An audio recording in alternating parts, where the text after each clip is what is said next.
Welcome to the deep dive.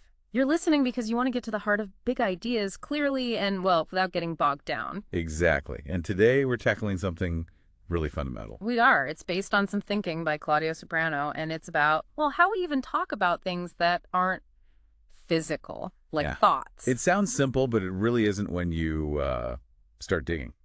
So our mission today is to unpack Soprano's questions. Why does our everyday language sometimes, stumble when we try to grasp these non-material concepts?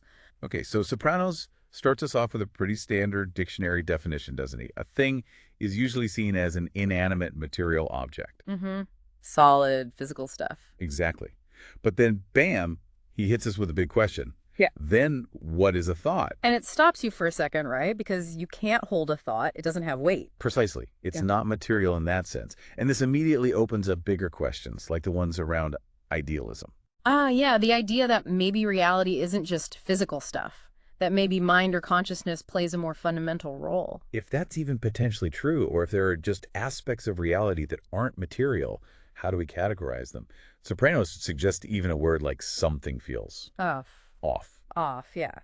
Like, if things must be material, what do we call thoughts or ideas or, I don't know, emotions or nothings? That doesn't seem right either. It really highlights a potential, well, a limitation built into our language. Uh-huh. Soprano's core point, as I see it, is that our conceptual toolkit, our words, they seem deeply, deeply rooted in this assumption of an objective material reality. Almost like the language grew up primarily to describe rocks and trees and, physical interactions. That makes sense. So when we try to use those same tools for something non-physical. It gets awkward. It's like, Soprano doesn't use this exact analogy, but it reminds me of trying to describe music using only vocabulary for taste. Ooh, I like that. Yeah, you could say a sharp note is like lemon or a bass note is like dark chocolate, but you're missing the essence, aren't you? Completely. You're forcing one kind of experience into the language of another. And Soprano argues that's kind of what we do when we talk about, say, consciousness or thoughts using language built for objects. So the aha moment here, for anyone listening, is realizing this potential bias within our language itself. It's not just about finding the right words. Maybe the words themselves box us in a bit. That's the core insight, I think. And it's crucial if you want to really grasp complex, abstract ideas efficiently. You have to be aware of the potential limitations of the tools you're using. Right. If you don't see that the language might be shaping the way you can even think about the problem, you can end up just going in circles.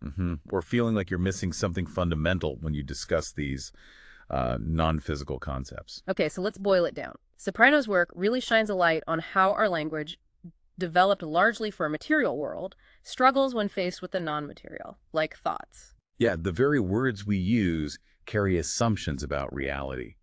And those assumptions might not always fit what we're trying to describe. So the big takeaway isn't just about defining thoughts, it's about recognizing this linguistic constraint. Definitely. It makes you step back and think about the language itself as a factor in our understanding. Which leads us to maybe a final thought to leave people with, building on this. Go for it. If our language really did evolve primarily for a material world, how might our understanding of things like, say, consciousness itself, or maybe even complex information systems, how might that understanding change if our fundamental definitions, our very linguistic tools, were broader, if they weren't quite so tied to the physical? That's a big question. It suggests that expanding our language, or at least being aware of its limits, might be key to unlocking deeper understanding in all sorts of fields. Something to really chew on, I think. Absolutely. Makes you think about the very foundations of how we know